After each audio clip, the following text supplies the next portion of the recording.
Please join me in the Pledge of Allegiance. I pledge allegiance to the flag of the United States of America and to the republic for which it stands, one nation, under God, indivisible, with liberty and justice for all. Thank you. We do have a quorum.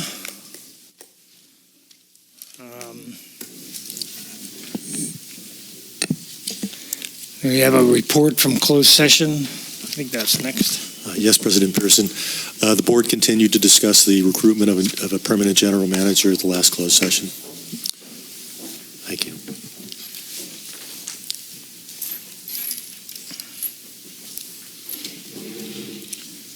Okay, agenda review. Anybody have any additions, deletions?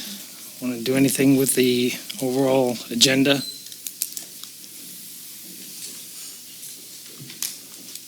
Okay. It's hard to believe, but I don't have any public comment. Oh, okay.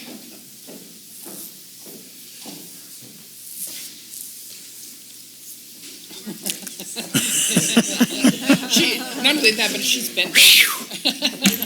I was really worried.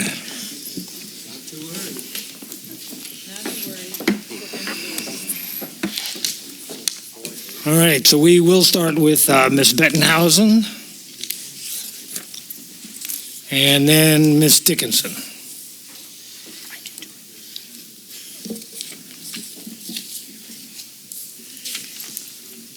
Thank you very much, Mr. Is that on?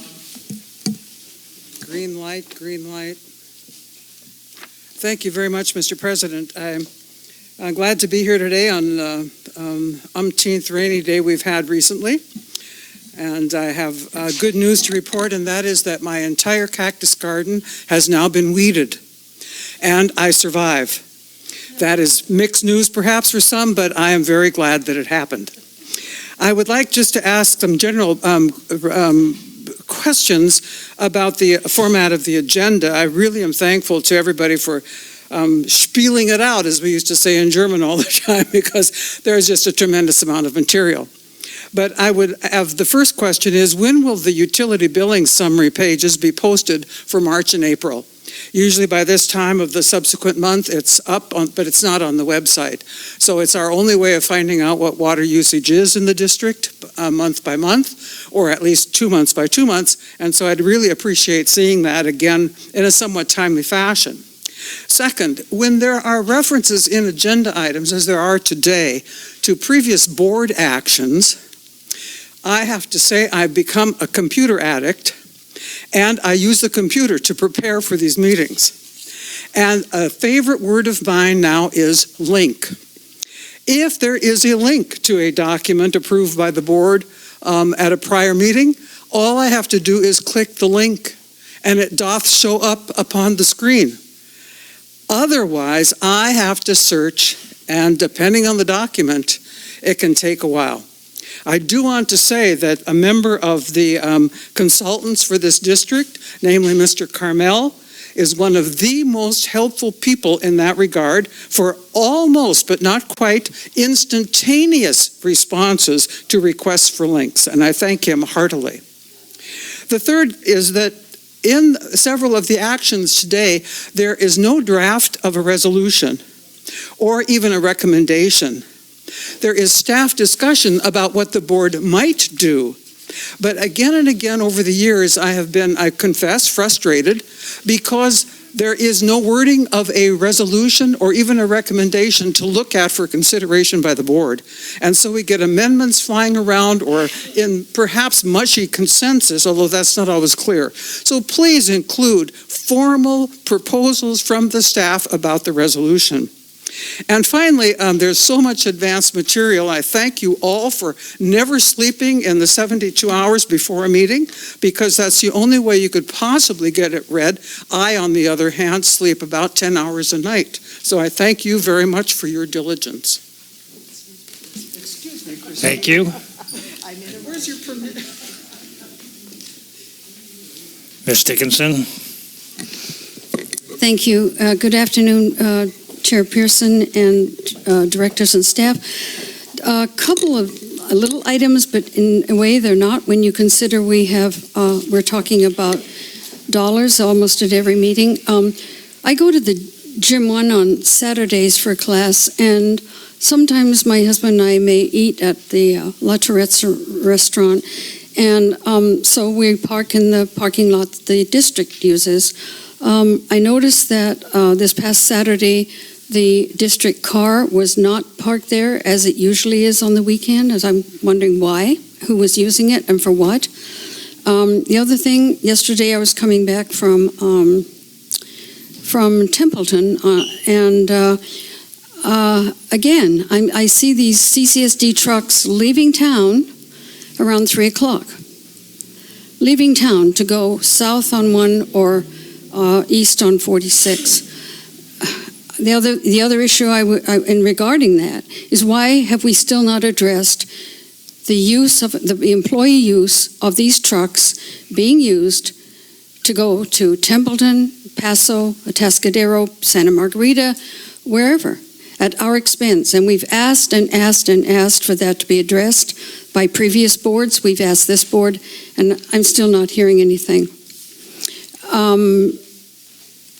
The evaporation pond, I get the weekly reports from Mr. Rocky at the regional board, and in 1 week, because of the amount of rainfall we've had, but this is quite alarming, in 1 week we have doubled the amount. It was down to about 10.5 inches. We're now, as of May 21st, it was 22 inches in the evaporation pond. So, as much as we wanted the rain, it has really set them back, I'm guessing, in needing to, or being ready to truck the contents in the base of the pond. So I'm just wondering if we can get an update on that at all. That would be appreciated. Thank you. Thank you. I have a new one from Ms. Hendricks. Good afternoon. The Resources and Infrastructure and the Finance Committees are reviewing the PG&E Sustainable Solutions Turnkey Program. This presents as a path to resolving Cambria's sewer treatment plant problems. Those problems are the result of deferred maintenance to the plant. The district has ignored its problems for years. PG&E presents an attractive package, professional and polished, leading to $11 million in repairs and upgrades to the sewer plant. PG&E is not concerned with Cambria's financial issues. The company, which is now in bankruptcy and may face criminal charges, is looking to its own concerns. PG&E has a history of malfeasance and corruption with regard to community concerns. Its lack of concern for the public was revealed in the investigations that followed the San Bruno gas explosion in 2010. A gas pipeline exploded in San Francisco this past February, burning for hours before PG&E could shut it off. The company's failure to remedy its practices led to last year's Camp Fire, which is a proximate reason for its bankruptcy. No doubt this huge company offers advantages of technology and funding, but I ask the board to air PG&E's issues fully before tying the district into a partnership with them. I'd like to step back from the crisis pending at the sewer plant to Cambria's current finances and how the district got here.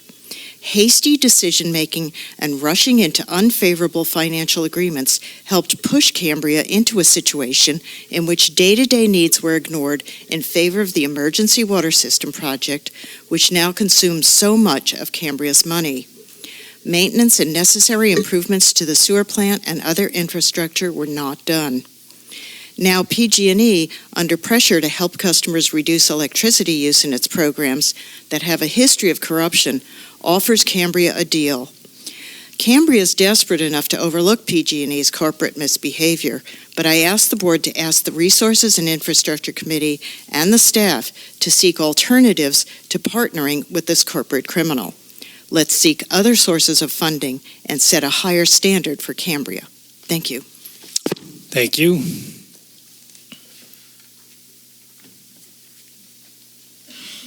That's the last public comment I have, or? Okay, very good. So we will move on to Item 3A, regular business. Discussion and consideration to schedule a town hall meeting. I'm sorry, I know you've already moved off of public comment. I think there were a couple of direct questions maybe the staff could be Sure. answering.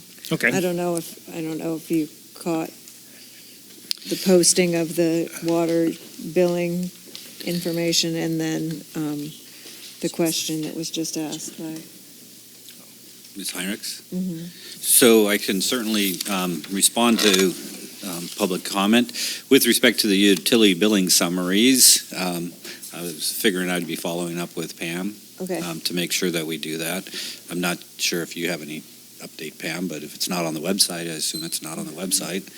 And we'll make sure.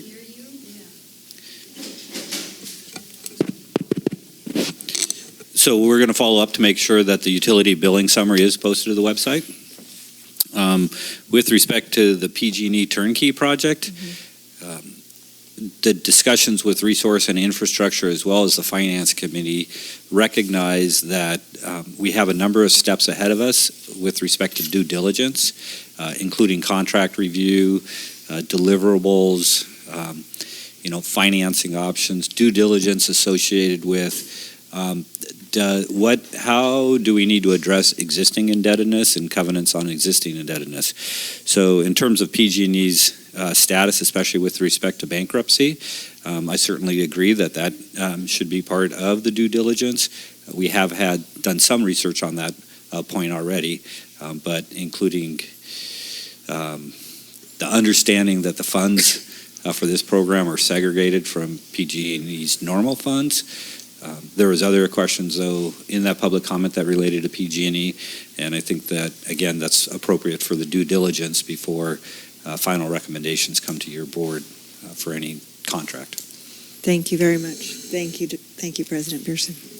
Yes, thanks for catching that. Yes, Vice President Farmer. I just want to follow up on Ms. Dickinson and her comment about the recent rains that we had and how it's affecting the water level at the pond, the impoundment basin. And speaking with both John Rocky and Chief Plant Operator Jim Green, it does appear that the level rose, I believe, from 20,000 gallons to either 40 or 60,000. I don't remember the exact figure. So instead of the pond being cleared out by the end of this month, it's probably going to be perhaps the middle of next month. And the Regional Water Quality Control Board is fine with that because they understand the situation that has taken place with regard to the additional rain. So I just wanted to mention that. Great, thanks for clearing that up. And thank you, Director Rice, for catching me on not answering those questions and stuff.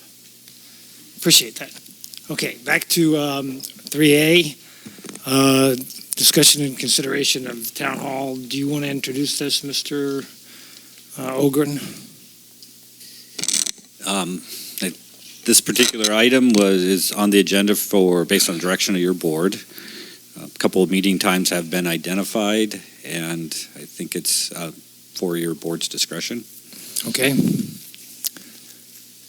So anyone want to comment on either the dates or the process that we're going to pursue to have a town hall? Could we have the dates stated again, just as reference for? Okay, the two dates that were picked out were Wednesday, July 24th in the afternoon, either from 2 to 4 or 2 to 5, and Wednesday, July 31st from 2 to 4 or 2 to 5. And those were chosen based upon availability of the hall, which is getting a lot of use these days. So, any discussion on the process, Director Howell? This is more on the date. No, that's fine. I was just looking at the calendar. It looks like the week of the 31st has less other things going on, so that might be a good choice. That would be, looks good to me anyway, that way. There's meetings are almost back to back the previous week. Okay.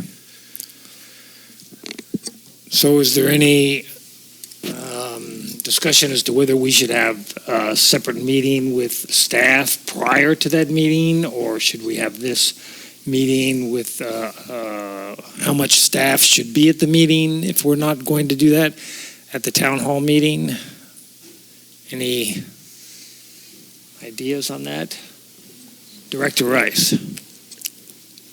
I was just going to suggest that I think that it would be appropriate for the president and vice president to put together what it is that they need from the staff, and then I don't know if we need staff there because we're talking about the mission statement, but it would be a good idea to at least put some kind of something together for discussion of the mission statement, et cetera, like how we go about doing that. I mean, we're not going to hire somebody to kind of walk us through the process. Then we need at least a checklist of steps or something so that it's not something that we've ever done at the district before, but I'm sure there's resources available through CSDA or something like that to provide that. Maybe staff has some input or thoughts on resources that might be available Okay.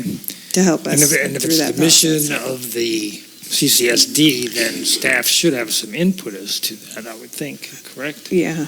Director Stidel? Yes, my position would be that the staff has a contribution to make to that because they're the ones who actually execute a good part of the mission in terms of the infrastructure that provides the commitment of the mission to the community. So I don't know whether it's a function of participation in the actual meeting or perhaps asking the leadership group of the staff to interact with him directly to obtain the information and then make that available to the board. But I do think that the board outlining some things in terms of what they view to bring back to, or to take to the staff initially, just as a starting point for them, would be a value. And then I think the process issue that Director Rice laid out is important too. Director Rice? I was just going to say, I think you could also, instead of, if you don't want to have it be the president and vice president, I think the president could appoint an ad hoc committee of two board members to do that kind of prep work for that discussion for the community. Okay. I mean, Right. unless we're going to do it at the meeting, I'm not sure when else we would be able to do it as a board. Right. Director Howell? Yeah, I'm kind of trying to visualize this process. This is going to engage the public and the board. I would think that it would be appropriate to have as many staff as possible at that meeting because they are part of the public, and the public needs to hear what the staff has to say. It seems to me, and another choice would be to meet with all of the staff and the board in a regular public meeting and take input from the staff. It would be useful to hear what they have to say, what they think the mission should be. So I don't know quite, but I'm not sure about just a small group meeting with staff and then carrying that to the town hall. I think it might be more productive, although perhaps less organized. It's a little hard to visualize, but it seems to me that there might be an opportunity for some interchange between staff and the public, which might not otherwise be possible, and it might be useful. Okay. I'm not sure. Yeah, Vice President Farmer, add some clarity here. I don't know if I'm adding any clarity, but I tend to concur with everything that's been said. I think one of the things to take into consideration is the fact as to how this board and staff have evolved in the recent months. And I think that the members of the community are becoming, how could we say it, more appreciative of the work that's being done, the openness with the way district district work is taking place, even though we still have the ongoing challenges that don't seem to be going away. So I think the more opportunity there is for not just the board, but for staff to be involved at this meeting, and the public, of course, being there as well, I think it's just a collaborative effort among everyone that would encourage, like I said, a better feeling as to the direction that the board and the district are moving in collaboration with what the community has to offer. Thank you. Okay, so it sounds like the consensus is that we either have some or all of the staff at the town hall so that they could give input as well as the public. Is that, and we have a 3-hour meeting because it'll probably take at least 3 hours just to get through some of that. Okay. The only concern that I have is stripping the entire staff out for a meeting, I think, affects their the workload that they have is quite extensive. And the idea of pulling everyone out of the office for a 3-hour period when they're in the processes of preparing agendas for our meetings, for putting out billings, for all of the processes that go on. And I'm just thinking that it could be difficult to do that, or it may create more of an obstacle for staff than anyone else by doing that, because it's their time being taken away from their workday. Yeah, Director Howe. Well, I'm not proposing that staff do this without pay. I didn't say that. And I believe the meeting would be scheduled for, I think we're talking about the evening, 5:30, thereabouts? No, we were talking 2 to 5. Oh, you're talking about 2 to 5. Okay, then your point's well taken. However, I think a skeleton crew would be sufficient. People designate who they would like to go to the meeting, something like that, to represent their group. Hey, good idea, yes. At least department heads and maybe some other delegate from each group or something. Okay, so. I'd like to hear from Mr. Ogren, if you don't mind. I didn't see your light on. Let me put a little one on my head or something. I don't know. So in, listening to your board's discussion, my thoughts would be that we would have the various managers attend. As preparation for the meeting, a thought would be to have each of the working groups do some brainstorming and come up with bullet lists, and that way we make sure that we're engaging all the employees. And then identify in the staff report the different work groups and the bullet points that were developed, and that way you can see those, as part of the written material prior to the meeting, but then have each of the managers attend in order to speak on behalf of the different working groups. Okay, I think we have a solution. Vice President Farmer. I think my concern, and I don't know how this is going to fit into our interim general manager's schedule, but this meeting is on Wednesday. He's usually here on Tuesdays and Thursdays, and he has other obligations. I'm just wondering, is it possible that we could consider doing the meeting on Thursday, August 1st? If that's possible, if the hall's available at that time. Okay. Director, and if I might, in response to Director Farmer's, the meeting, if it was to be scheduled on July 24th, would certainly be more challenging for me. Wednesday, July 31st has no conflicts because that happens to be the 5th Wednesday in a month. So other board meetings won't exist on that, but there is a board meeting that I'm scheduled to attend on the 24th. Okay. Cool.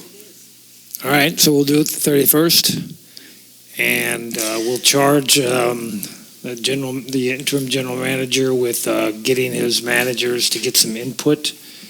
And should we do a little? Should we have somebody or an ad hoc or somebody do some background work that we could give out to the staff and have ready for that meeting? What do you mean by background? How to. As the teacher on the board, I'm volunteer to help out with that. Okay, there's Process. one volunteer for the ad hoc. Do we have another one? Well, All right. I'll hang out with Amanda and we'll work it out. Okay, and if any of the other directors have any input, please see the ad hoc committee. Okay? Good. Are you okay with that, Director Rice? I think my little squeak over here probably spoke for itself. Do we need a motion to create an ad hoc committee for that purpose?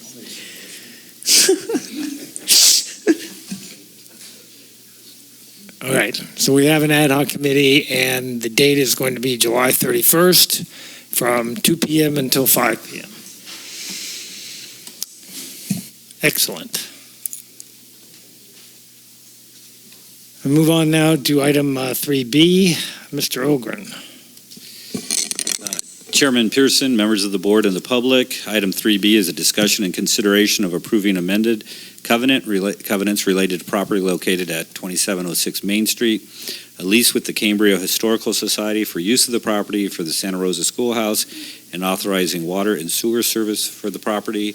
And legal counsel Carmel is going to cover the verbal discussions. Thank you, President Pearson and members of the board. Yeah. Okay, so do you want to hear from the public first, or do you want to speak first? I'll be very short. Okay.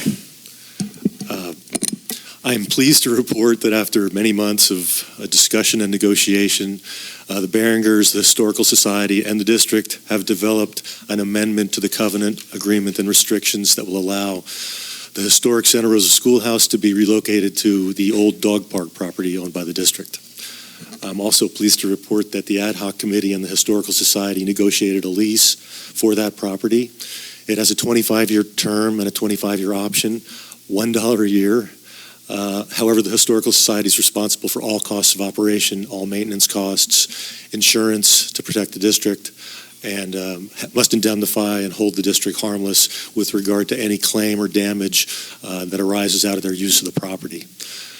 Lastly, in order for that project to have adequate restroom facilities, we're recommending that you authorize staff to issue an intent to serve letter for that project. And with that, I'd be glad to answer any questions. All right. I'd like to hear from the public first. First is Ms. Dickinson, followed by Ms. Bettenhausen. Thank you. I couldn't, when this came up and the presentation was made by Mr. Ellers on this project, on that day, I said it was the most illogical setting and place for that to be on Center Street, and I suggested the old dog park. I also suggested that rather than sewer and water being provided at the ratepayer's expense, or maybe it's being provided, the actual, by the Historical Society. But in any case, I don't believe that any water or sewer should be provided, no intent to serve, because we have, and I remember, so I did mention that, a porta potty, a handicap porta potty could be placed there and could be enclosed with some very nice, attractive-looking enclosure so that you don't just see a porta potty. And there's precedent in this town for it. Santa Rosa Chapel, as we all know, is a very old and historical site. It is open to the public every day. They have events there, open to the public, and I go to those events. And I've used that porta potty, and they've screened it with some lattice, and it looks it looks great. It's off to the east side, so you don't see it when you're driving up to the chapel. But I absolutely oppose this for more than one reason. You are going to get hit, if you're not already hit with enough lawsuits. This is going to create folks on the water wait list, the folks who aren't on the water wait list, come at you and say, so you've allowed this to happen for this reason, so why can't we get our water meter and connection and intent to serve? This truly is a problem. And in the language in the agenda packet. I mean, it says the Board of Directors may consider the issuance of intent to serve letters for affordable housing projects, which the county LCP, that's in the county LCP, as defined in CCSD Ordinance 1-99, for public educational facilities, which this may be considered, publicly owned park and rec facilities, and other governmental facilities. Sorry, folks. I think this would be a huge mistake, and there is an alternative. There are public restrooms within yards of where it's going to be located. There's no need for us to put in a water and a sewer line for this project. So I would ask the board to really consider this with the ramifications that could be coming down the pike. Thank you. Thank you, Ms. Bettenhausen.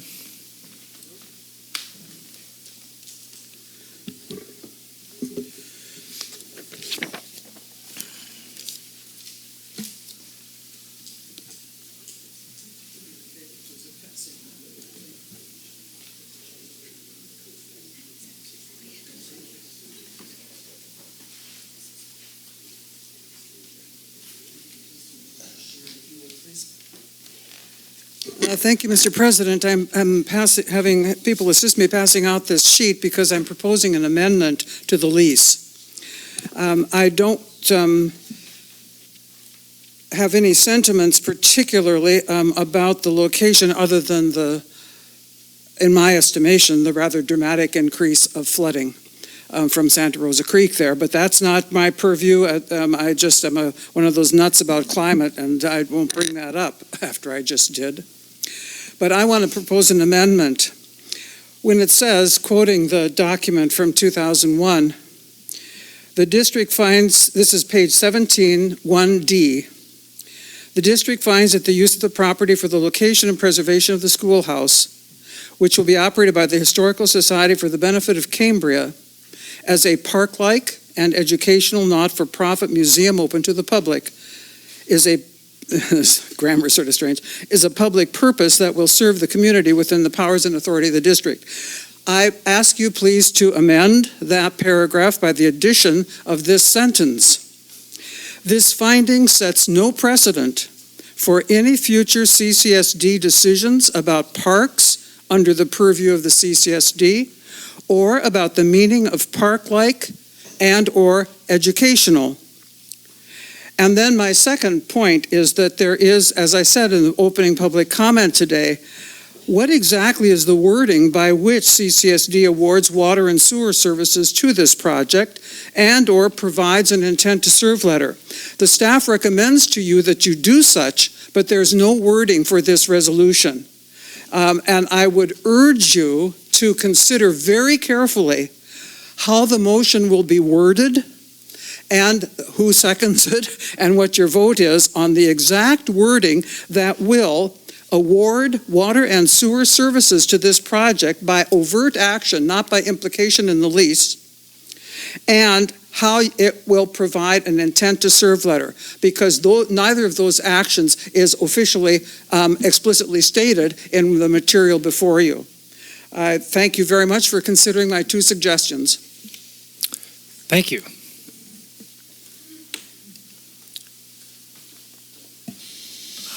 Next is Ms. Stewart.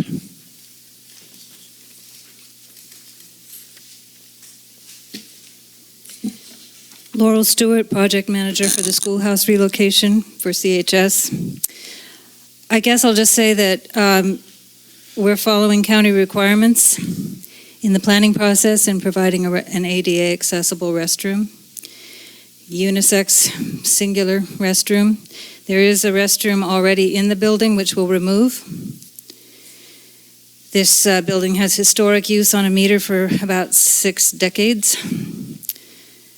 A new meter is being created, but it's for 0.39 as per Table A in the ordinance.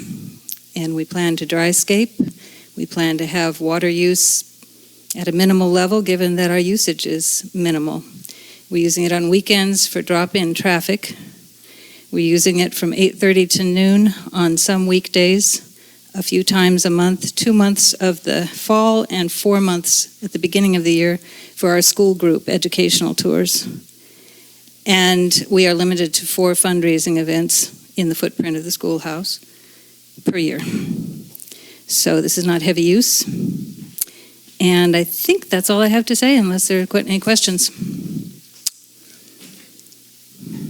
Yes, Director Rice? I just had a quick question. So you're not going to use any of the water for landscaping, correct? I'm not saying not any of the water. There is a Okay. little garden for the kids who come. Okay. And So there may be but we're going to be using natives and, Okay.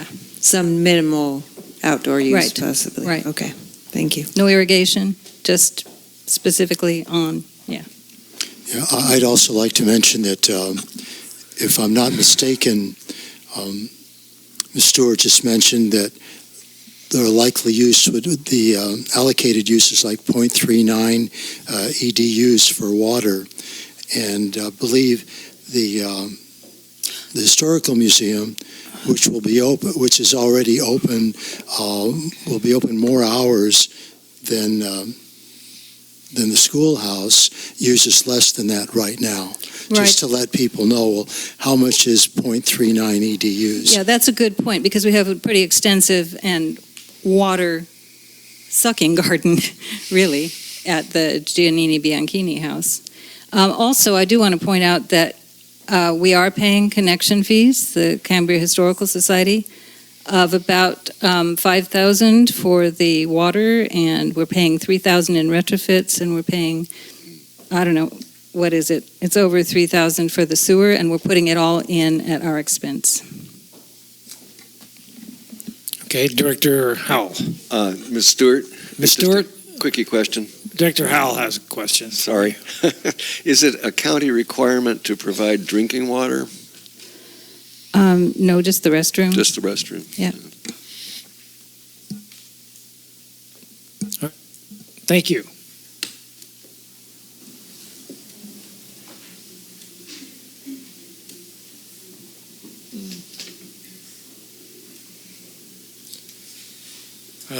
Ms. Reese would like to also speak on this item. Hello, my name is Martha Reese, and I'm a pretty new resident to Cambria, and I just had a point about this issue. I work at Hearst Castle, and we have a lot of porta potties, and they seem to do really well, and we have lots of people who visit our facility. And I've also seen portable drinking fountains at some events that I've been to in the past. So I'm just thinking, if Hearst Castle can use porta potties, and they probably won't even be as nice as the one that's been suggested. My point. Thank you. Thank you.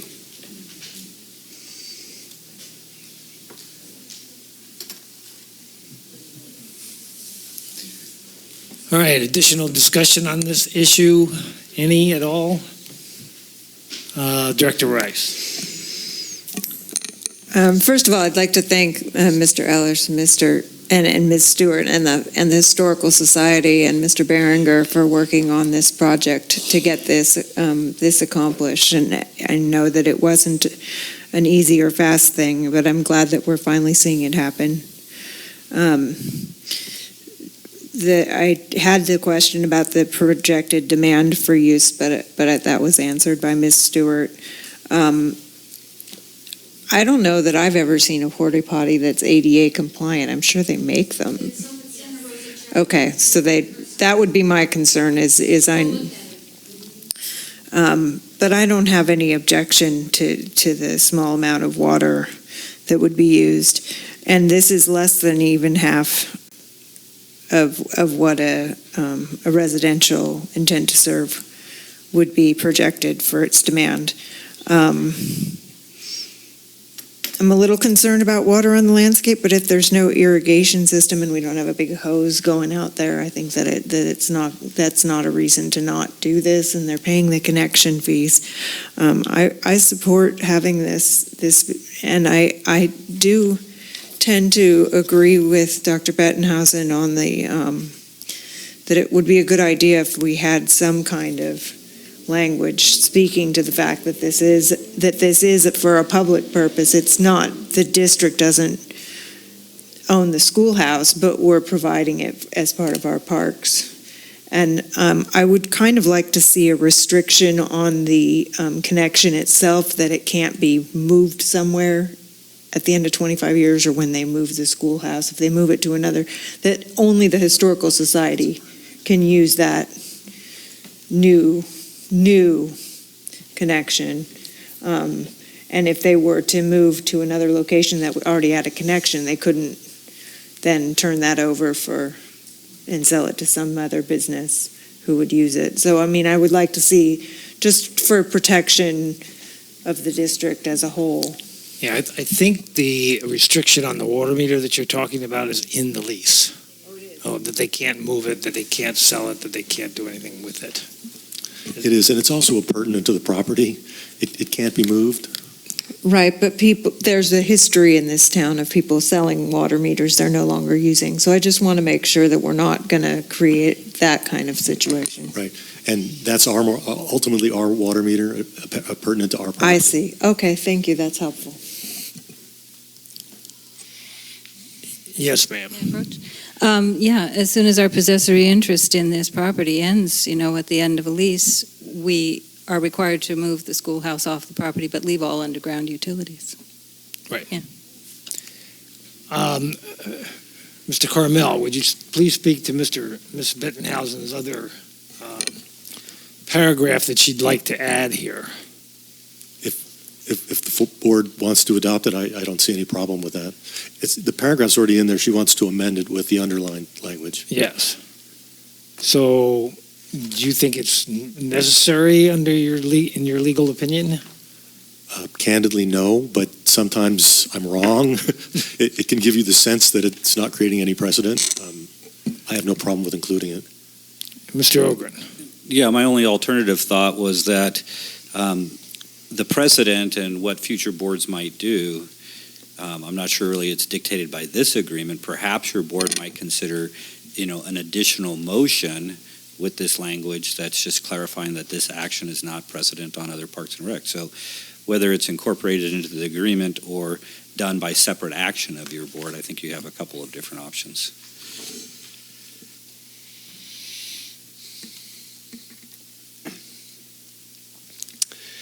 Okay, Director Howell. I'm having a problem finding the paragraphs at question here. Can someone guide me on that?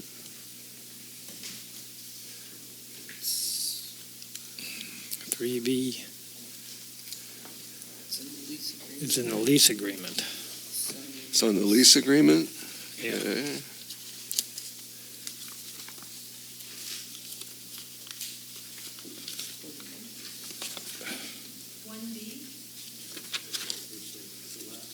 It's the last recital. Oh, wait a minute. I didn't. 1D. Okay, so Here it it's in the is. recitals right at the beginning of the lease agreement. Okay, I think I found it. And President Pearson, if I might, my point is that this is an agreement between two parties. In terms of a precedent on a community-wide basis, that's where my suggestion was you might, take it as a separate motion. That way it's not restricted to an agreement between two parties. Okay, so the motion then would be that this lease agreement does not set a precedent for any future CSD decisions about parks and park-like and educational. Basically, we would reiterate what Ms. Bettenhausen wrote. Are you saying within the agreement or as a separate motion? As a separate motion. Okay. I think that is what, That's what we're getting recommended by staff. So. Yeah, I think that works for me. Director Howell. No problem with what you're proposing, but I do wonder if maybe we could hear from Mr. Carmel, just to respond a little bit, the issue of issuing an intent to serve letter, it's suggested lays the district, makes it more difficult for the district to defend against future lawsuits. Can we hear your opinion about that? Well, a lot of things trigger lawsuits. It's hard to predict. In this case, I think this is a very unique item. In the staff report, you'll see that we went back to 2001 when the Water Code Section 350 declaration of emergency was made, and they actually took great pains to articulate what uses could be considered for future intent to serve letters, and this falls pretty cleanly within that. This is a public educational facility. So with regard to public educational facilities, yes, this may set some precedent, although those precedents are always within the board's sound discretion. So I don't have much concern with regard to it because it's hemmed in pretty tightly with regard to what the district originally considered when it set the 350. Okay, but the current resolution doesn't include an intent to serve letter as Which resolution? I mean the action? No, it doesn't. Yeah, the action does It not. includes, and we need to touch on that issue too, because it was another issue Dr. Bettenhausen raised. There's no requirement that you issue an intent to serve letter through a resolution. You certainly can if you want to, and if you want to, we can easily defer that component and bring it back next month. But what we were recommending is just a straightforward motion to direct staff or to authorize staff to issue an intent to serve letter for the historic Santa Rosa Schoolhouse project. That would be the motion that we were looking for. Okay. But we need another motion to approve the lease and the covenant. That's correct. Okay. Yes. I just wanted to further talk to the potential risk or issue on intent to serve, as this would be for an incremental portion of a unit. I think that it more than satisfies the idea that it isn't opening something up to an application that would be available for other people on the intent to serve list. So I don't see that proposes a risk or infers a risk. May I? Sure. I actually am not suggesting that it does, but I wanted to remind our friends out in the world that anybody can sue anybody over anything. So the fact that we are doing this may or may not, it's not that it will lay us open to a lawsuit, it's whether it will make it more difficult for us to defend against the lawsuit. And what I'm hearing from counsel is that it will not make it more difficult. Is that a correct understanding? I mean, that's how I'm interpreting it. Remember, the other use that's allowed is affordable housing. Those are the two they carved out, pretty narrow. And in this case, I think it underscored the fact that we're talking about 0.39 EDU allocation, which is a fairly small allocation. So in the grand scheme of things, again, we've been sued so many times on this issue. I anticipate we'll be sued again, but I don't think this is going to have any real impact on that. Director Rice. I think what a resolution would do is it would make absolutely crystal clear in black and white, if that's possible, opaque and crystal clear, what the intention is, that we find, that this board does find that it's a positive use for the community. So that's what a resolution would provide. It wouldn't necessarily prevent us from being sued, but it would be very clear about our intent in taking the action to give the intent to serve. And I would definitely move that we approve the lease and the covenant and maybe direct staff to come back with a resolution stating the reasons why we are. So my motion is specifically to approve the covenant and the lease, and then following motions when they come. Do I have a second for that? I'll second that, and I want to make an observation that Director Rice was just talking about how we needed to make it in black and white, and that's exactly what she's wearing, so I thought it was just appropriate. So. Okay, so we have a motion and a second. Any further discussion? No? Can we have a roll call vote, please, on that one? Director Rice? Aye. Director Howell? Aye. Director Stidel? Aye. Vice President Farmer? Aye. President Pearson? Aye. Okay, that carries 5-0. Now we would like a resolution to basically reiterate what Ms. Bettenhausen has written. We'll bring that back. Can we just direct staff to bring back a resolution that includes that no precedent statement and the statements about it being public use and the discussion we had? We'll craft a good resolution then. Does that? And that That's a will good include the intent to serve? It'll include the intent to serve. Okay, good. So are we all clear? Yeah, so that'll be on the agenda for next month. Thank you so much Thank to you. everybody who worked hard on that. I'm glad to have that Yeah. moving forward finally. Yeah, the ad hoc committee, both of you did a good job on getting that done and moving it along and helping the Historical Society get this done because they want to move that schoolhouse I'd as like soon to- as possible. I'm sorry, I'd like to acknowledge Laurel Stewart, who did yeoman's work in bringing this all together. John Ellers as well, but especially Laurel. I know how many dozens, maybe hundreds of hours she's put into this project. So thank you, Laurel.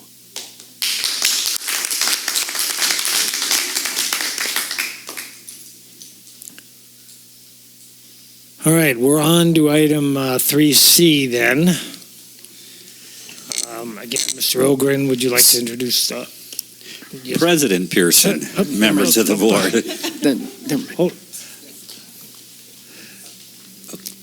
President Pearson, members of the board. Yes. Item 3C is consideration of approval of right-of-way agreement, easements, and consent to common use agreement with San Luis Obispo County for the Burton Drive MP Mile Post, his MP, 2.0 slip-out repair project.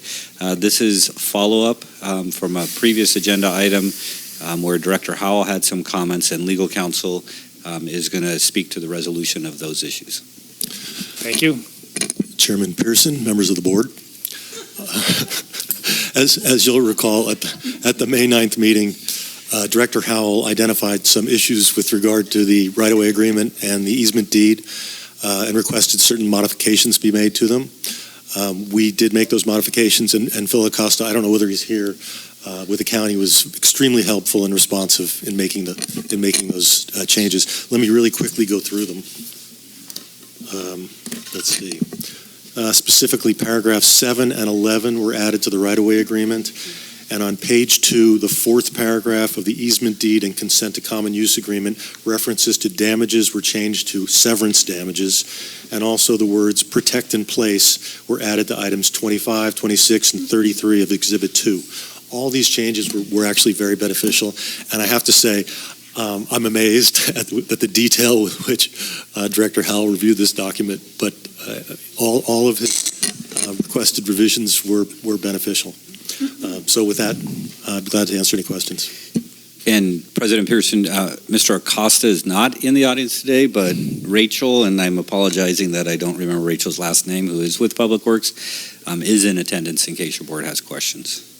Okay. Thank you. Well, thank you. And yes, we do owe Director Howell. This is the second time Director Howell has looked over agreements and made sure that we were doing the right thing. So thank you again for doing that. Anyone else have a comment on this particular item? Director Howell. We did get clarity as to the additional copies that are in the agenda packet. The agenda packet actually has both the old and the new in it. So what we're talking about approving is the second one that's in the packet, I think. Yeah, if you go to the back and work your way. They're the very last two. This thing's in there like 5 times. Yes. But they're the very last two, and I identified the changes that are, they'll have they'll have 11 paragraphs in the right-of-way agreement. So how do we make sure that we indicate the correct one when we make the motion? If you make the motion, we'll know the correct one. If you make the motion, we'll How know the will correct public know the correct one? Because that'll be the one in the minutes the next time, or the one will be in force, or? Right, that's the one that'll be executed and Thank you. recorded. Yeah, I'll read it before I sign it. I assure you of that. Oh, that's perfect. Thank you. Yeah, the date will help. But I'll make sure. Well, then I move approval of the agreement. Okay, so we've got a resolution number 19-2019. I move approval of resolution 19-2019. A second? We have a motion and a second. Any other discussion? President Pearson? Wait, Yes. there's no resolution. They're just standalone agreements. Yeah, that resolution is actually 3D. Oh, you're right. You're right. So Pardon me. I don't have that part of my agenda open, sorry. Pardon me. if you just move to approve the right-of-way agreement and easement and I consent to withdraw common my use agreement. former motion, so moved. And I withdraw my second. Did you want me to restate it? Yes, please. That would be moved to approve the right-of-way agreement and easement and consent to common use agreement with San Luis Obispo County for the Burton Drive MP 2.0 slip-out repair project. So moved. Seconded. Seconded. Okay, now we're on the right page. Thank you. All right, roll call vote, please. Director Rice? Aye. Director Stidel? Aye. Director Howell? Aye. Vice President Farmer? Aye. President Pearson? Aye. All right, thank you. Agenda item 3D. President Pearson, members of the board. Item number 3D is discussion and consideration of adoption of Resolution 19-2019 approving water, sustainable water facility, and sewer rate increases effective July 1, 2019, as authorized in Resolution 27-218 in accordance with Proposition 218. And so Director Rice was certainly prompt and ahead of us, and now we're catching up with her. Yeah, but that was my mistake, not hers. We do have a request for public comment on this, and we'll start out with Ms. Reese and then go to Ms. Heinrichs. Thank you. As a newer member of the community, I'm kind of I've come to realize that the rate increases is a very contentious issue, and I'm really sorry to see that, because I've been coming to Cambria for many years, and I never realized how contentious this issue became. So my question is, have we or can we bring in an independent technical specialist who can assess the needs, water, sewer, sustainable facility for, the infrastructure, what the needs are, and prioritize, in their opinion, the projects that need to be done, looking into the future as best we can see. And I understand that we would need to pay that person, but perhaps an independent person, independent of CCSD, independent of the board, could help us find ways to minimize some of those costs. So it could be a cost benefit to bring that type of person in. Thank you. Thank you. Do you want to address that one right now, Mr. Ogren? Certainly. There has been, independent technical expertise did come in as part of the Prop 218 process.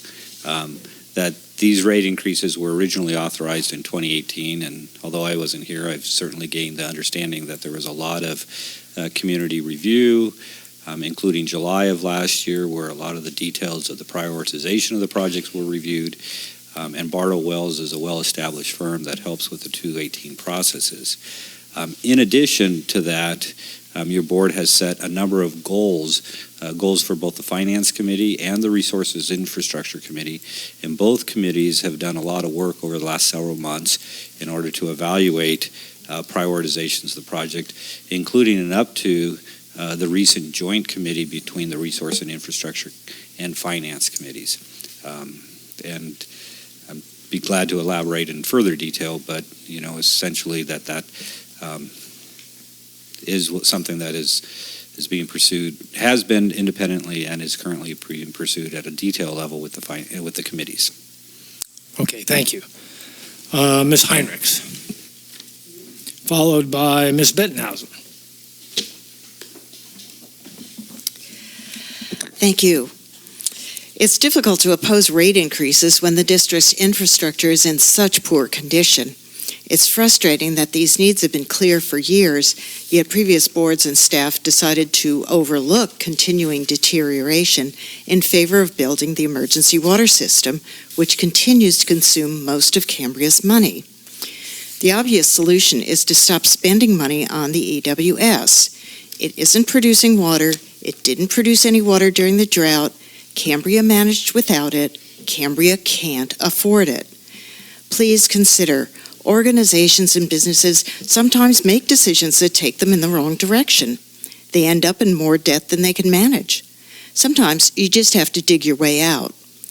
The plant is often described as a state-of-the-art advanced water treatment facility. Surely some other community would be willing to buy it at a discount. Take the opportunity to reduce this debt as much as possible, even though the district did fail to use the $4 million grant that it had promised to use to reduce the loan. Western Alliance Bank is certainly aware that this installment sale is not working out. Let's go to them and see what can be renegotiated about this agreement. Let's find a buyer. Let's stop the bleeding. When the dimensions of the financial whole have been defined and limited, you on the board will be in a better position to use the money Cambrians pay to fix the sewer plant. A dispassionate observer looking at the district's finances would soon see that Cambria continues to spend so much money on the emergency water system facility that the district doesn't have enough to take care of day-to-day needs. The sooner the district stops pouring money on the emergency water system plant, the sooner and easier it will be to make decisions about the rest of Cambria's infrastructure. My confusion today concerns the separation of revenues. The Prop 218 rate review designated 3 separate funds for wastewater, water, and the SWF, which is what the district calls the Emergency Water Project. At the previous meeting's budget discussion, funds from the Water Fund, which has a surplus, were applied to the SWF, the Emergency Water System Fund, which needs ever more money. How is this allowed? The public voted on separate increases for separate funds. This appears to be another example of the board presenting finances in one way, then applying the collected revenues as it pleases. Cambria deserves good water and sewer systems. Please use the money you are collecting to provide those services. Thank you. Thank you, Ms. Bettenhausen, followed by Ms. Dickinson.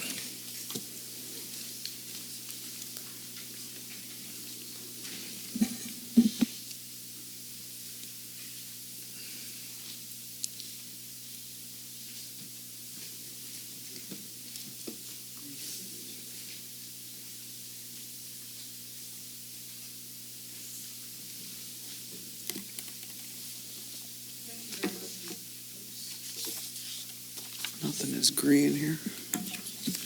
Thank you very much, Mr. President. I went back to look at the installment sale agreement from 2014, and I quoted here in the document I've just given to you, which I'd like my comments to be in the public record for this meeting, please. In that agreement that the board made at that time, it says, the bank, that's where you got the loan from, the bank has asked the district to pledge 3 sources of revenues as security for the loan. Number 1, net revenues after operating expenses of the district's water utility. Number 2, emergency water supply capital surcharges. And number 3, ad valorem property taxes. And I won't read the rest of that about the specificity of that. My questions are as follows. Is there a legal requirement for the sequential use of the 3 sources of revenues? 2 elaborates on that. My second question. Must the net revenues after operating expenses of the district's water utility be used for annual debt service of this loan before the EWS capital surcharges are used? You will realize I've been asking this question to various parties in many ways. 3, and I've not yet received a good answer that's clear to my slow brain. Number 3, has the matter of net revenues for the water utility been discussed by the board or a standing committee in relation, on the one hand, to the increase of reserves in the water fund, and on the other hand, to covering deficit spending in the EWS, so-called SWF funds? If so, what is the substance of that discussion? I attend many standing committee meetings and I have not heard it. even in finance, which is diligent in their perusal of many issues.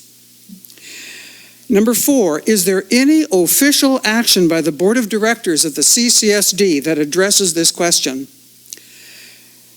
Number 5, regarding the Bartlett Wells projection of 2 months of SWF operation in fiscal year 2019-20, for example, would running the plant for 2 months be for the purpose of increasing the revenue in the SWF so-called fund? Or if not, what would be the purpose of running the plant for 2 months in this coming fiscal year? And I've heard no answer to that either. Many times it's been said in the standing committee meetings that we should investigate the presuppositions in Bartlett Wells. This is one of them, but not the only one. And I urge you, please, in your next meeting, to answer specifically, carefully, and extensively the questions I have posed to you in writing today, because you keep making decisions based upon unstated answers. And I, as a member of the public and a ratepayer, would like to know. Thank you very much.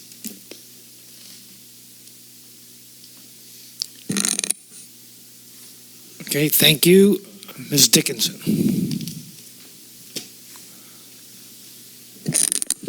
Well, I don't know about the rest of the community, but I'm beyond sick and tired of hearing about your great consultants and how wonderful they are and how we should respect the work that they do. If that was the case, why are we in litigation with CDM Smith, the revered engineering company that we heard so much about? Well, we're not hearing so much about them anymore, are we? Except for the rate-paying money that we're paying for legal expenses. So I mentioned in the last meeting, the June 2014 notice of proposed increase in water rates to fund an emergency water supply project. It says in the basis for the proposed water rate increase, the increase in water rates is intended to fund the cost of an emergency water supply project. Then it has, it was quite extensive, this rate increase notice. So frequently asked questions. What will the rate increase pay for? The proposed rate increase will be used solely to finance an emergency water supply project on CCSD property of San Simeon Creek Road. Will this rate increase cover any other water or wastewater needs? No. The proposed increase is only to fund the emergency water supply project. And it goes on and on. And I want to read from before. And by the way, where are the CIPs? Where are you going to talk? You are going to vote on this, but what are you going to pay? What is going to be used from all this money for infrastructure needs? I don't see anything. So I'd like to see that first. But from Prop 218, so from Article 13D, Section 6, I will go. I won't read the whole thing, but. The fee may not be imposed for service unless the service is actually used by or immediately available to the owner of the property subject to the fee. Fees based on potential or future use of a service are not permitted. So where are these CIPs? Where are these future projects that you think you can charge the ratepayers for today if you take any action to do so? Where are they? And why is that fixed rate that I brought up last month of $13, that's been there since September 1st, 2014, fixed rate 13, that's the first under the EWS/SWF, why has that, as of November 1st, been raised by $2.86, and why is it being proposed to be increased again? And where, if we look at, if we look at the folks that have apparently, you're looking at retrofit points and we can build because we've got all these retrofit points, I would like to see on some kind of accounting of the billing that proves that these folks, their billings have changed because of all the retrofitting they've done. That would be a good study to be done, truly, to find out, okay, it's not just about, we've done this, this, and this. Let's see the proof of it in their billing. And until we see that, I don't see how you can possibly even consider retrofit points for new development. We have to have sound answers to that. So there's so much more. I mean, you are just raking in ratepayer money to go to the EWS for lawyers to take on CDM Smith when they all, Gruber and Gresham signed off on all this stuff, and I am beyond mad. Thank you. Thank you. Ms. Bettenhausen, I didn't mean to just disregard your questions and everything. I just wanted to get all of the comment before we address some of this. So, Mr. Ogren, do you have any opinion, or do you know whether question number one is? I'm very sorry to interrupt because it's not my place, but I asked that their answers come back in detail, written out at your next meeting. So I'm not in, unless you, sir, want answers right now, but next meeting is fine with me as long as I see them. Okay, thank you. Yeah. Do you have an idea as to whether there's a priority of 1, 2, 3, or if there's just those are the ones that we have to consider? Certainly, I have a fair amount of experience with covenants that are established associated with financing and debt. And the covenants that we see here that Ms. Bettenhausen had provided from the agreement, even though I haven't looked at them specifically, are consistent with the types of covenants that I've seen in many different types of financing agreements. Net revenues after operating expenses is important because financing agencies know that in order to be able to pay off the debt over a long period of time, you have to adequately operate and maintain the facility. So that is written that way to recognize that the owner of the utility has to make sure that they're doing adequate operations and maintenance, and those rate structures need to be adequate to not just cover operations and maintenance, but after that stuff is covered, to be able to also pay off the debt service. The second one, emergency water supply capital surcharges, is one that is maybe a little bit more unique to this situation because, and I would expect it to be, they're financing an emergency water supply. And so they have therefore created some covenants that are specific to this project and to the emergency situation. So they're simply pointing at that as well. And then the third one, which is the ad valorem property tax revenues, what they're essentially saying there is that if the district doesn't collect net revenues or emergency water supply revenues sufficient to pay for the debt service, then the board, when this was approved, obligated the district's property tax revenues. And that is the component of the covenant, which I would say tightens the noose really tight to make sure that, this board and future boards are collecting adequate revenues. Because in the, if the unfortunate situation ever developed where you actually had to use your ad valorem property taxes, then the impacts on fire and facilities and, the other general fund operations that are funded by property taxes, they would be significantly impacted. And that's where, again, I would characterize it as the tightening of the noose, because in the covenants, that is part of it's part of the agreement. And if they're not getting paid, then it would be part of, I guess, their demands that they would levy in a lawsuit. So the nature of these covenants is consistent with my experience in financing. That ad valorem property taxes is one where it just means that they're really serious that they need to get paid. Certainly, if your board were to use ad valorem property taxes to pay off the debt service first, I don't think that the bank would matter one way, or it wouldn't matter to them. It would matter to the community. Okay, thank you. I'm going to interrupt because that's a misunderstanding of my question. And if I would be happy to ask one more question of the interim general manager so that I can understand what he just said, to see if it actually does address my question. And you've got the word right in front of you that's being debated in your standing committees. So if I please may, I just want to ask this question again. Am I understanding that in this knowledge of covenants, it is the case that number one source of revenue, net revenues after operating expenses of the district's water utility, is not referring to the regular water rates?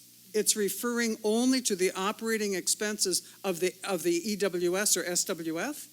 I don't think so. I think it refers to the regular rates. And the question is, has the board ever taken any action to show the public that this using our water rate, good old ordinary water rate money, to pay off deficit spending for the EWS is what you want to be happening? And you might just be agreeing with this that was signed back in 2014, but I can never get a straight answer on whether the board has taken official action to do what you're now doing, saying the water fund includes the two SWF funds. And the water fund is what this district utility reference is all about. I don't think so, but that's my innocent, ignorant, compared to this experience, disagreement with an interpretation of three water sources. Thank you, sir, for letting me say more. I tend often to do that. Thank you. I think the clarity we can make very clear next month when we show the CIP and we show the budget for next year. But I would point you to the audits that we've had done, and the audits indicate that we have two enterprise funds, and that's all we've ever had is two enterprise funds. The SWF, okay, or EWS, whichever you want to call it, is part of the water enterprise. And so that's where the quote unquote misunderstanding may be. Okay, all of those revenues really go into the same place. The agreement we signed with the bank says that we have to have a separate ledger, kind of, for the SWF EWS. And that's why we have it separate all the time, and that's why there's a separate rate category, is because the loan document actually states that we have to do that. Okay? So again, next month when we bring the budget forward and we bring the CIP forward that was worked on by the Finance Committee and the R&I Committee, you'll have a much better understanding of where these funds are going to be used. And I think it's the opinion of both Director Howell of the R&I Committee and Director Steidel from the Finance Committee that the rates are necessary. This rate increase that we're going to vote on here shortly is necessary for us to continue on with doing what we are trying to do as far as fixing the wastewater, the water, and preserving the EWS until it becomes the SWF or whatever. No, I'm sorry, Ms. Dickinson. No. Mr. Howell. Okay. Steidel.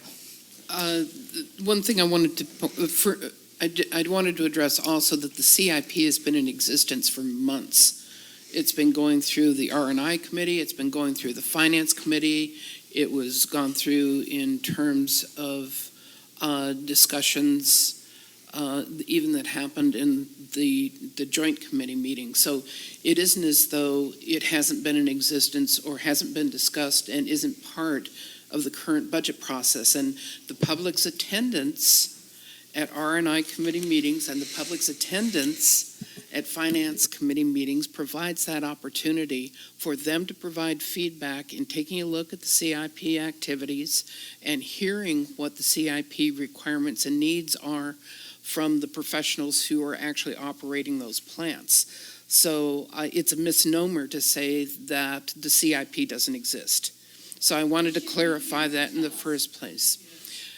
The second thing I wanted to mention is that the first statement in this attachment that was provided by Dr. Bettenhausen, the first sentence defines very specifically that the bank has asked the district to pledge 3 sources as security for the loan. So it's not defining the manner in which we have to address what we're doing with those, other than obviously the fact that it's practical that we would be taking or supporting the cost from the water utility and not using ad valorem costs to be able to sustain it. But this is talking about, in loan language, it's saying okay, here are your sources that you are going to commit yourself to legally to be able to repay this loan. And it's not defining the fact that you have to march to this certain order. Yes, Director Howell. I remembered what I was going to say. Good. To reiterate what President Pearson said, the verbiage in the financing agreement does in fact require us to keep a separate set of books specifically to keep track of the, as it says here, the fixed meter charge that's actually in the agreement, and the water quantity charge is also in the agreement. We are required to have those as separate items in our bill, and we are required to keep track of that. I would like to suggest, however, to staff that the third item on here, emergency water supply operating charge, excuse me, this is no longer valid because it has been folded into the water quantity charge, yet we still see it on the bill. I think this is a source of confusion and should be removed. So please consider doing that.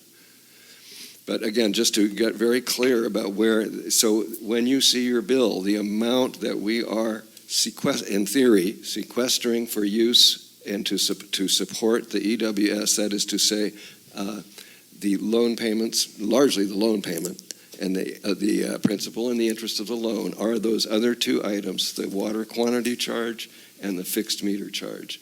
But to remind people that the operating charge has been folded into that, and that's really, as we increasing, the rate increase that we're talking about is really covering those things. So I hope maybe I've sown even more confusion out in the world, but it's just to be aware that it is part, as Dr. Bettenhausen said, it is part of the financing agreement. This isn't something we just invented. Correct. Thank you. And President Pearson, Ms. Duffield can speak to the billings. Okay. Thank you. So that's a good question, and we just had this very question that we had discussed with the ad hoc committee, the finance ad hoc committee reviewing the budget. And so we have talked to the programmers at MOMS, and that will be removed from the bills. So the next bill that you get, you will not see the SWF operational charge appear on the bill anymore. Good. All right. Other Vice President Farmer. You were going to say something. No, I was asking for more discussion. Oh, okay, cool. I'm not so sure that whatever I'm about to say right now hasn't already been stated by members of the public or by staff or by other members of the board. But I just wanted to kind of, since I took time to prepare my comments here, I thought I would just run this by everyone's ears and just let you know my feelings about the situation. So I'm looking at under 3D here, the first paragraph under fiscal impact, and it describes the water rate increases and what they're going to be with regard to water and capital improvements, everything like that. And it says, and the SWF rates are designed to help restore balanced budgets, assuming the facility is in operation for 2 months of each year on average. Well, first off, we know that that's most likely not going to take place for a variety of different reasons. Other than a practice run this summer to confirm that the facility is running fine, plus required maintenance is going to need to take place, this plant isn't going to be running. It also states here in the following paragraph, the Bartles and Wells analysis indicates that increases prescribed for, this coming July 1st, will increase water rates by 10%, SWF rates by 14%, and sewer rates by 15%. Obviously, we need water and sewer 24/7, 365, whereas the SWF isn't even operating at all, and this money is basically going to pay the debt that we owe to the bank. I just want to make a comment with regard to how much we are paying for this facility. I do want to make a remark beforehand. President Pearson and myself attended the State Water Board meeting this past Friday at the Regional Water Quality Control District. And basically, this was to address the permit to remove brine from the impoundment basin. John Rocky with Regional did an excellent job of kind of describing the facility, representing the needed relevant information. But he made these following comments regarding the emergency water facility, SWF, whatever. He said, and I'm quoting him, it's a pretty unique facility. Rarely do facilities sit idle for such a long period of time. But what hasn't sat idle is, the cost to the ratepayers of this community for expenses incurred by this facility. I just want to mention, last year, calendar year 2018, over $1.2 million was spent on this facility, your money.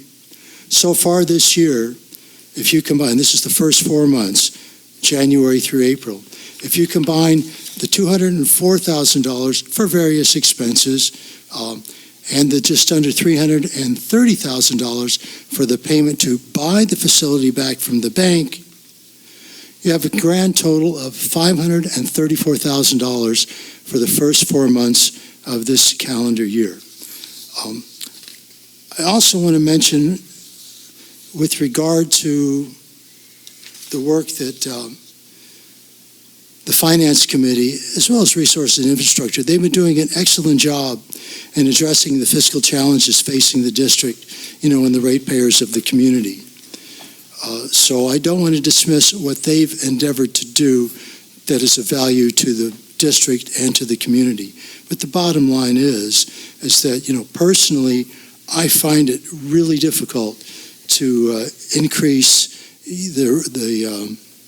the payment of the ratepayers by 14% for a facility that isn't running, and all you're basically doing is providing money to buy this back from the bank. And it's when we feel that there's so much monies that need to be spent on infrastructure improvements for water and especially sewer, and yet the amount for this facility is more than water and just about the same as sewer. I find it very, I think what Miss Dickinson said, that she was really mad. I'm going to remain calm here, but I'm mad too, especially for the ratepayers of the community. Thank you. Thank you. Yes, Director Rice. Firstly, I think any dispassionate viewer looking at our finances would quickly become passionate, because it is very clear that we have issues that we have to deal with. I want to put this decision into a larger context, because I think that's critical, especially for folks that haven't been around as long. One, the Bartle Wells study was based on the best possible projections. One of the reasons we're revisiting this each year is so that it doesn't just automatically go.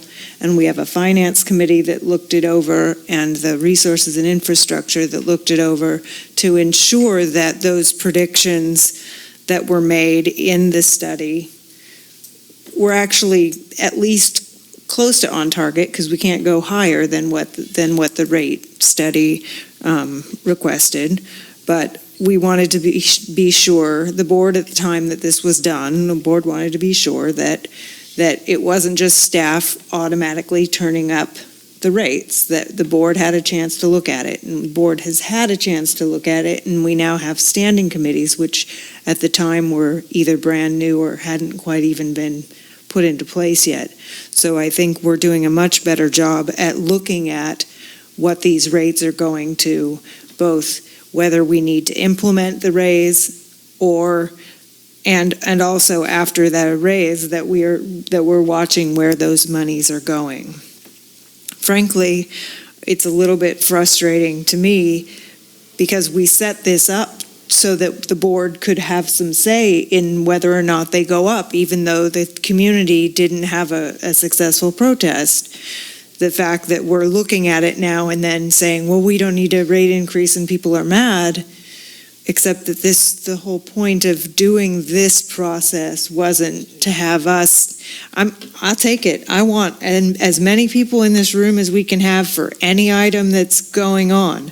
I'm not complaining about having people upset. People should be upset. It gets them involved.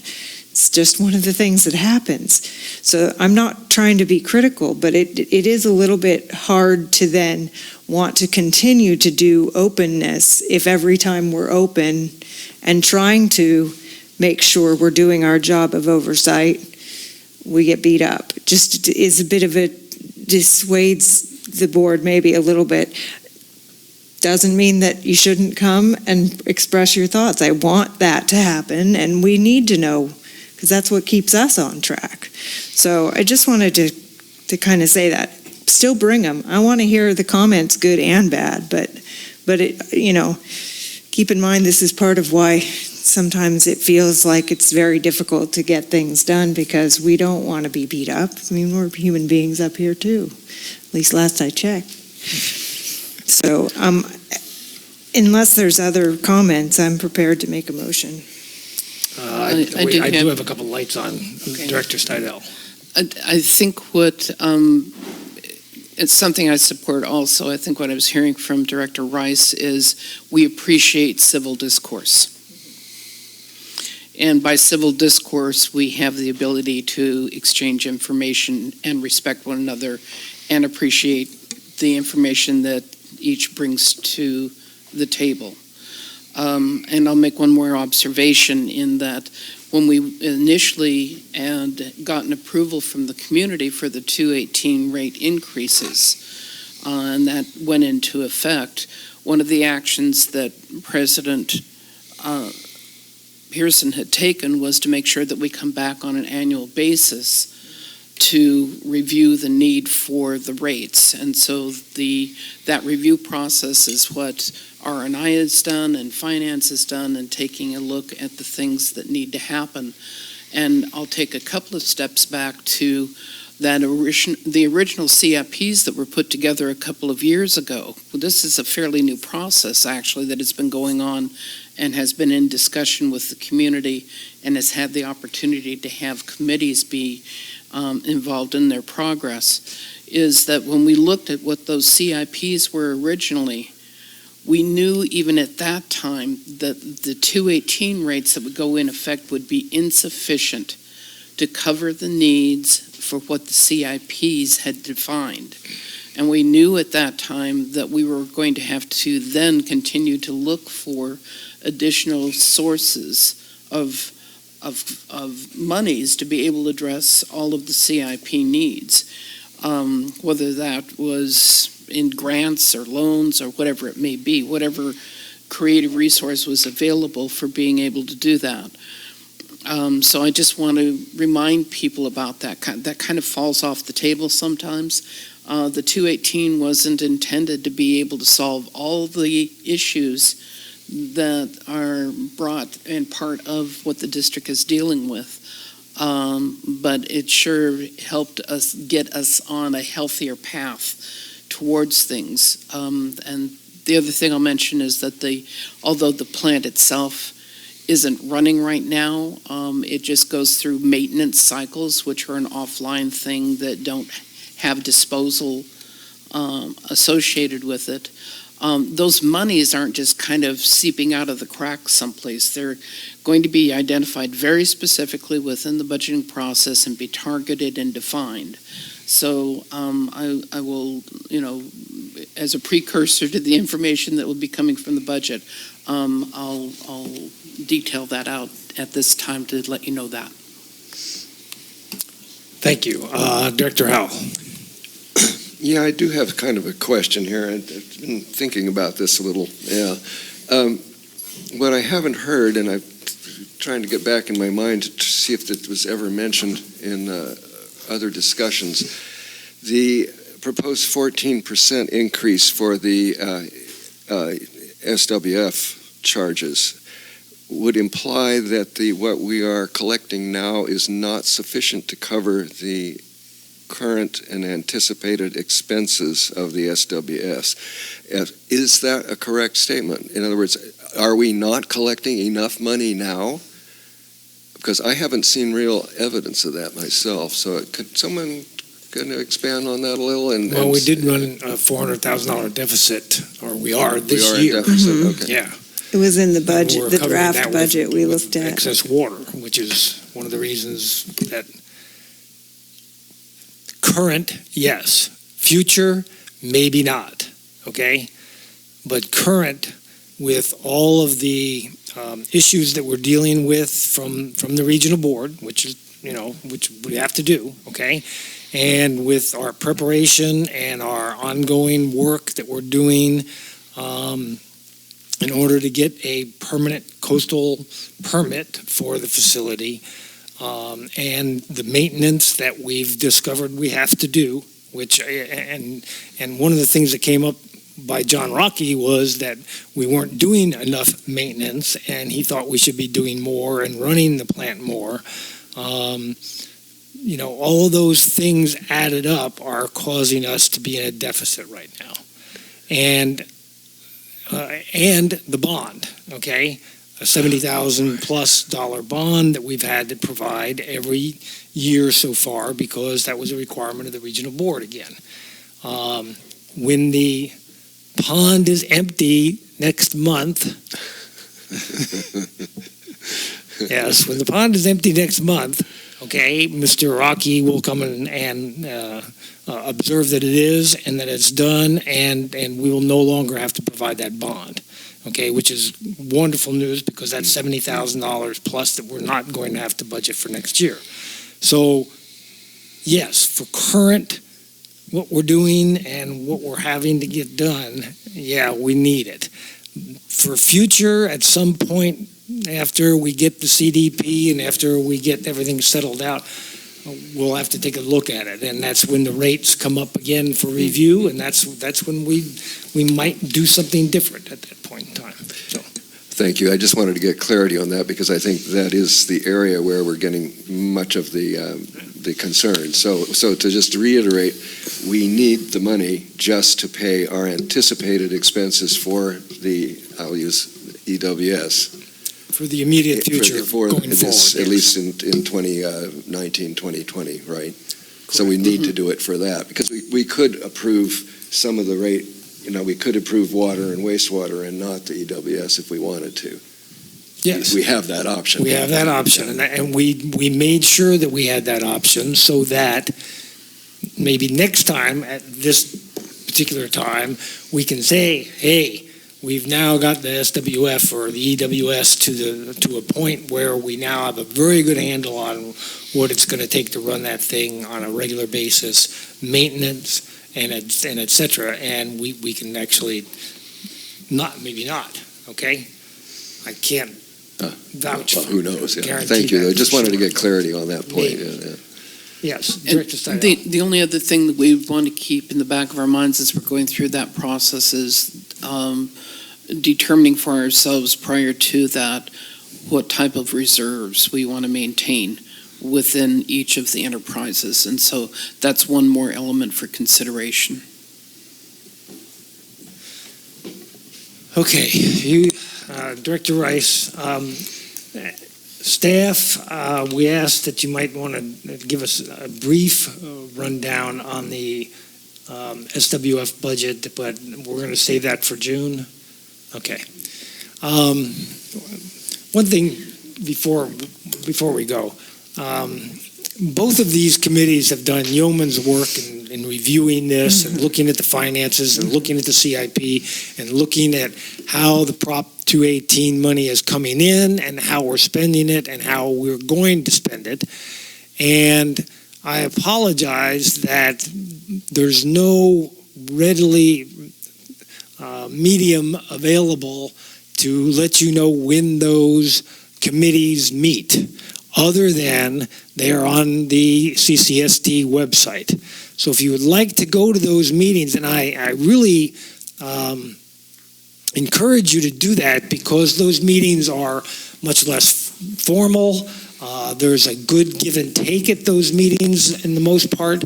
Those meetings are made up of 5 citizens, okay, and 1 board member who is emeritus. So that board member is the chairman and kind of runs the thing, but the votes and everything are taken by the 5 citizens who are on that particular committee. And I think they have done a marvelous job, okay, of trying to get this straight and give us a good budget that we're going to be presenting next month. And if you want to attend those meetings, I encourage you to do so, and they are all listed out on the CCSD website so that you can visit those, okay? Director Rice first. First on, do we have a mail list for the committee agenda distributions that people can get onto? Because I know you can sign up to get the regular board meeting agenda by email. Yes. So if somebody wanted to get those agendas, that would also have the date in their email. They just need to contact the district. What's the best way for them to approach that? Yes, they could call or email us. Wonderful. Okay, so that is another way they can opportunity find to get it out. automatically instead of you having to go out there and search. But right now, I think the meetings are currently scheduled for the rest of the year right now, right? Mhm. So you can go out there and at least look at that and start attending. And then I wanted to follow up on something that Cindy said. One of the reasons why we're doing this as a multi-year increase is we didn't want to hit the community with the amount that we needed all at once at the front end, so that we spread it out so that by the time we get through the end of the 3 years, we're at a level that will actually meet our needs. And we knew the first year was still going to leave us not in the best position, which is one of the reasons we need this. The other thing I'd like to point out is that that our advanced water treatment plant is maybe not producing water right now, but our fire department is also not putting out a forest fire right now, and we pay them money too for not doing anything. So I just wanted to put that out there. They do a great job. They do tons of other stuff when there isn't fires. I'm not saying they don't do anything. They're not the advanced water treatment plant, but we pay for things all the time that we're not currently. Okay. Vice President Farmer. I just wanted to suggest that since we have the chairpersons of both Finance Committee and Resources and Infrastructure, that they could just mention right now when you folks meet, so people that are here in the audience or watching out there can put that in their brain and make a note of it. Okay, Director Howell's searching. Director Steidel. We meet on the 4th Tuesday of every month from 10 a.m. to noon. And it's generally in the small conference, or not conference room, but the small side room here at the Vets Hall. And also, one thing I will mention, there was and I don't know whether this is going to be done on a regular basis, but there was a listing that was put out by CCSD to at least the board members that I know. There was a listing of all of the meetings through each of the weeks of the month. And I'm thinking that maybe even posting that at CCSD so people could always stop in to see what meetings they were, or potentially, even putting them on the front door of the CCSD so that people could just go up and take a look and see that it just might be another resource for people to know about access to the meetings. Or maybe an ad in the paper now that we don't have a full-time reporter. Not an article. I'm talking about an ad, a regular space in the paper that the district would pay for that would actually announce these things. So people had another resource for getting that information. Because I know that Mrs. Tanner is overworked in her part-time reporter role. Perhaps there's another way that we can put ourselves into the paper that wouldn't be too expensive, but would. I know that every week there's that half-page ad about what the churches are doing. We could surely do a quarter page or smaller just to have a regular thing in there for what's upcoming. Yeah, I'll talk to her about that and see if we can get that done. Okay. Vice President Farmer. Oh, so maybe the district can have some religion and get right out there. So, what I'd like to comment on, and it's a little awkward to do this, but I hope people understand. And obviously, I have a lot of outrage over this water facility on San Simeon Creek Road. But the members of this board aren't responsible for the fact that this facility exists. Even while Director Rice voted for the facility, she voted against the loan. So I hope people understand that. So the burdens that we have financially from this facility, we didn't create. And I just want to say that between the standing committees and this board that is much different than any board that has preceded it, we are doing the best that we can. I understand the concerns, the frustrations that the members of the community have. And we're kind of divided on this facility, but we respect each other. We respect the community for what they say. That hasn't always happened in the past. And so we're trying to do things differently, and I hope people appreciate that. Thank you. Okay. Director Howell. The R&I meetings, I was trying to find a consistency. The best way to say that is we meet the Tuesday after the first board meeting of every month. Since the first board meeting is on a Thursday, we meet the following Tuesday. Okay. Yeah. And again, those are all out on the CCSD website if you want to know the exact schedule. Okay. I will entertain a motion. I move the board approves Resolution 19 to 2019. Okay. Do I have a second?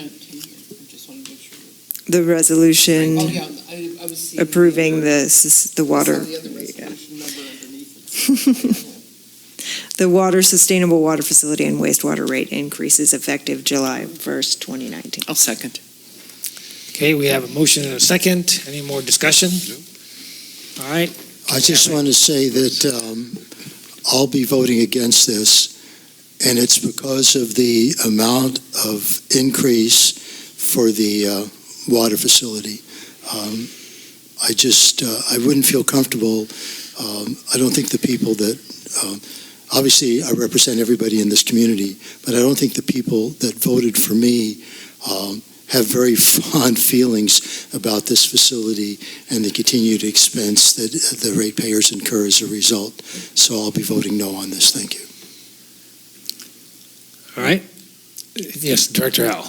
I need to, I will be voting yes on this, but I would like to be clear that I am concerned, and even though I am concerned, I do accept the fact that we do need the money, at least for this coming fiscal year. Now, when we come back again next year, I may have an entirely different, but I want people to understand that I am very much unhappy about what has gone on over these past almost 10 years.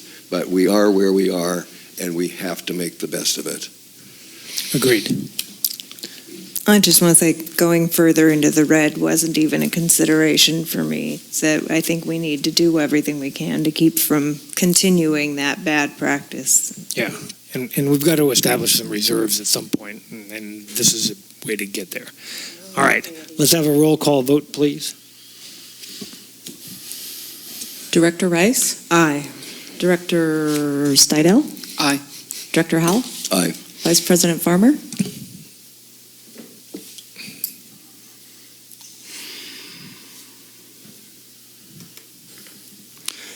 I'm just, I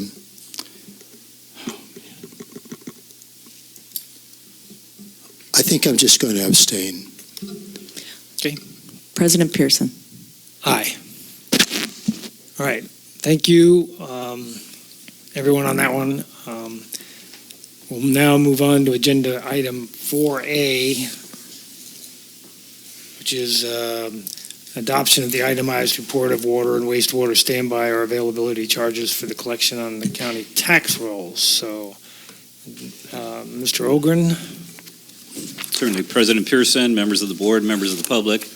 Agenda number 4A is a public hearing, a discussion and consideration of adoption of the itemized report of water and wastewater standby or availability charges for collection on the county's tax rolls.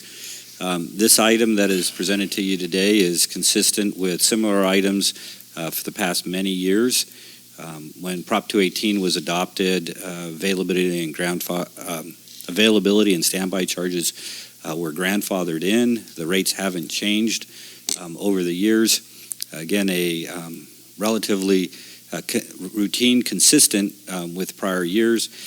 And both your finance director, Ms. Duffield, and legal counsel, Mr. Carmel, can help with any of the questions that your board might have and some of the past efforts associated with this. All right, any discussion? Okay, this one's going to be an easy one here. Can we have a, yes, Mr. Carmel? Just for the record, it's a public hearing, so you may want to just open the public hearing and see if All right. anyone wants to speak. Open the public hearing. Any comments from the public? Okay. Close the public hearing. All right. Do I have a motion to approve the resolution? So move. So moved. And a second? I'll second. And Stidel seconds. Can we have a roll call vote? Director Howell? Aye.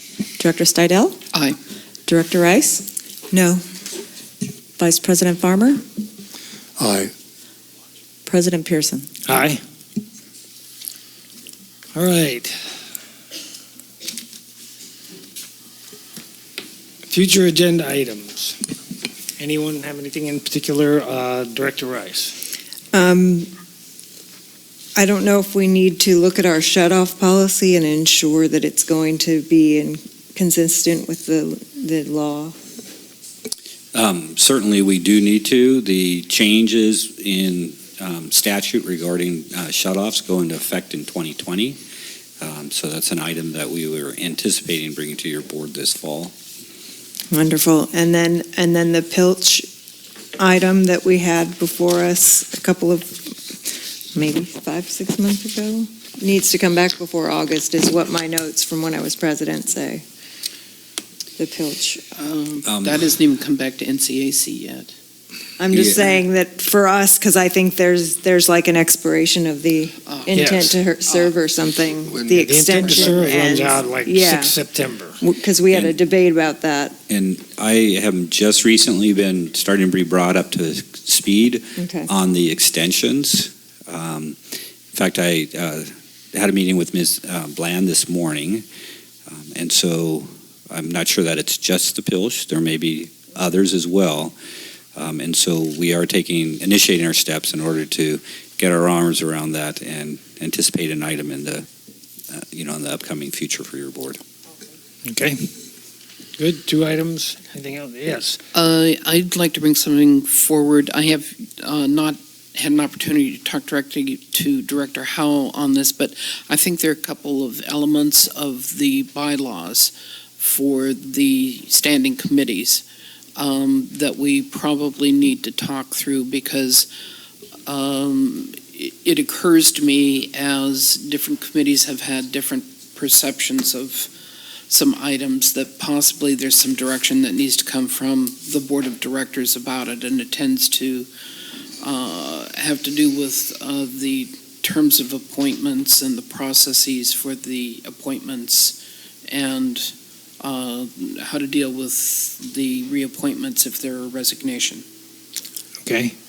I think this was referred to the policy committee to look at the bylaws of the 2 other committees and reconcile and bring to the board. Okay, so do you want to do that? Can you do that by next meeting? That was what we already have on our agenda for next week because of the discussion we had on the 9th. Okay. Oh, okay.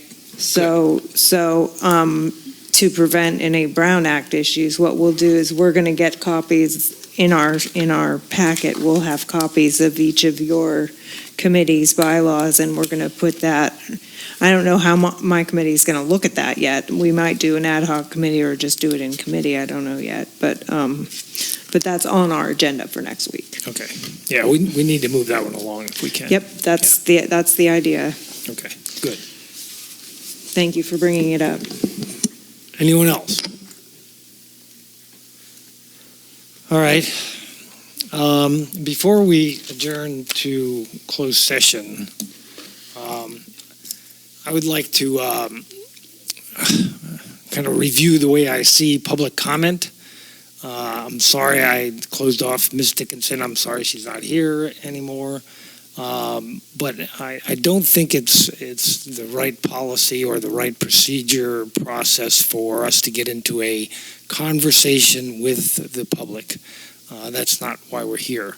We have public comment at the beginning on items not on the agenda, and then we have public comment on each item if you want to speak on it. We love to hear your comments. We like that. And then we try to answer what we can, and we absorb. I can guarantee you we absorb all of what you say, and we try to use that in future decisions and in future action items. But getting into a give and take with the public audience just makes it really, really difficult to run the meeting and stuff. So I apologize if I have to cut people off sometimes because of that, but I'm afraid that's the way we've got to run the meeting. So, again, yeah, the town halls are different. That is an engagement. And in fact, most of the standing committees are pretty much a give and take, and you can do that much better in that forum than you can here. So again, I refer you to those committees where you can get a lot more of that dialogue going than you can here. All right. If nothing else is on the agenda, Director Carmel? Mr. Carmel. Boy, that's a pay cut if I ever heard one. Yeah, really.